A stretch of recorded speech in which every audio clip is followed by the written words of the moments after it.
નમસ્કાર. ચાલો આજે આપણે 2026ની મહાશિવરાત્રિની ઉજવણી કેવી રીતે કરવી એની સંપૂર્ણ માહિતી મેળવીએ. આ પવિત્ર તહેવારની દરેક નાની મોટી વાતને સમજીશું, જેથી આ અનુભવ ખરેખર યાદગાર બની રહે.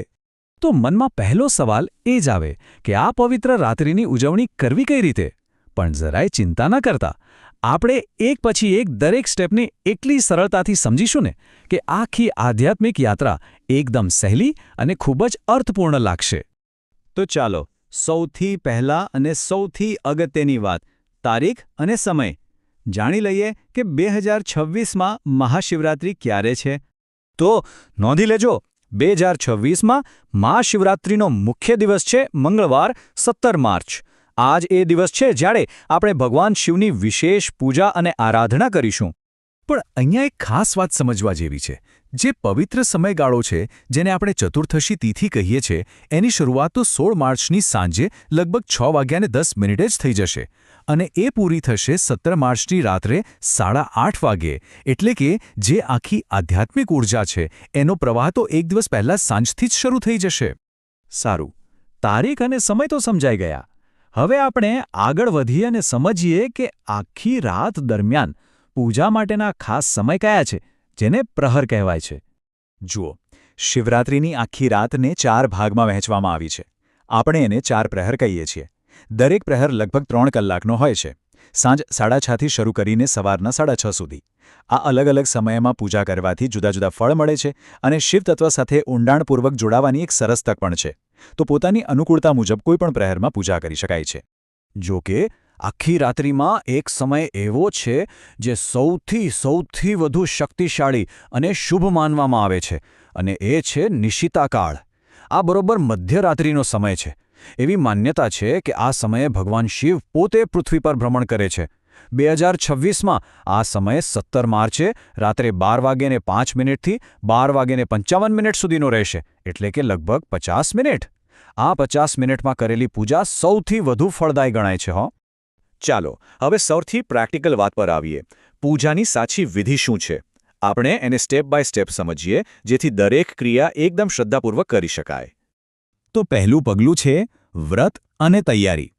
આ દિવસે સવારે વહેલા ઉઠી સ્નાન કરી સ્વચ્છ કપડાં પહેરવાના અને સૌથી અગત્યનું, મન, વાણી અને કર્મથી શુદ્ધ રહેવાનો સંકલ્પ લેવાનો.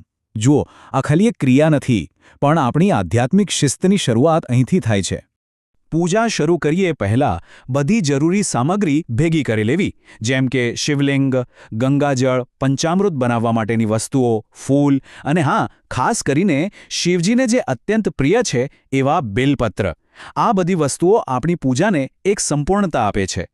હવે આવે છે પૂજાનું હૃદય, અભિષેક વિધિ.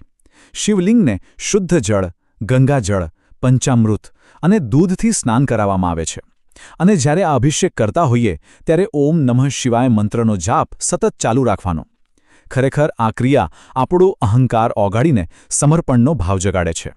અભિષેક થઈ જાય પછી શિવજીને એમની પ્રિય વસ્તુઓ અર્પણ કરવાની, જેમ કે 3 પાનવાળું બેલપત્ર, સુંદર પુષ્પો અને ચંદન. પછી દીવો અને ધૂપ પ્રગટાવીને આરતી કરવી. આપણે જે પણ અર્પણ કરીએ છીએ એ આપણી ભક્તિ અને શ્રદ્ધાનું પ્રતીક છે. ઓકે, તો પૂજાવિધિ થઈ ગઈ. હવે આપણે મહાશિવરાત્રિના સૌથી ગહન અને શક્તિશાળી પાસા પર આવીએ છીએ, રાત્રિ જાગરણ અને મંત્રોચ્ચાર. જાગરણ એટલે શું? એટલે આખી રાત જાગૃત રહીને ભગવાન શિવનું સ્મરણ કરવું. આ સમય દરમિયાન ભજન, કીર્તન અને શિવ ચાલીસાનો પાઠ કરવાથી આખું વાતાવરણ ભક્તિમય બની જાય છે અને આપણું મન જે અહીં ત્યાં ભટકતું હોય એ પણ એક જગ્યાએ સ્થિર થાય છે. અને મંત્રોમાં સૌથી મુખ્ય છે ઓમ નમઃ શિવાય. આ ભગવાન શિવનો મૂળ મંત્ર છે, જેને પંચાક્ષરી મંત્ર પણ કહે છે. આ રાત્રે આ મંત્રનો ઓછામાં ઓછો 108 વાર જાપ કરવો ખૂબ જ શુભ માનવામાં આવે છે. કેમ? કારણ કે તે આપણી ચેતનાને શુદ્ધ કરે છે અને એકદમ ઊર્જાવાન બનાવે છે. અને પછી આવે છે મહામૃત્યુંજય મંત્ર. આ મંત્ર આરોગ્ય, લાંબા આયુષ્ય અને નિર્ભયતા માટેનો મહામંત્ર છે. જાગરણ દરમિયાન આ મંત્રનો જાપ કરવો તો વિશેષ ફળદાયી છે. એવું કહેવાય છે કે તે જીવનના દરેક ભય અને બધી જ નકારાત્મક શક્તિઓથી આપણું રક્ષણ કરે છે. સારું, આપણે વિધિ અને મંત્રોની વાત તો કરી, પણ આ બધું આપણે શા માટે કરીએ છીએ? ચાલો હવે ટૂંકમાં સમજીએ કે આ પર્વનું આધ્યાત્મિક મહત્વ શું છે. તો મુખ્ય કારણ તો એ છે કે આ દિવસ શિવ અને શક્તિના મિલનનો દિવસ છે. એટલે કે ભગવાન શિવ અને માતા પાર્વતીના વિવાહનો દિવસ.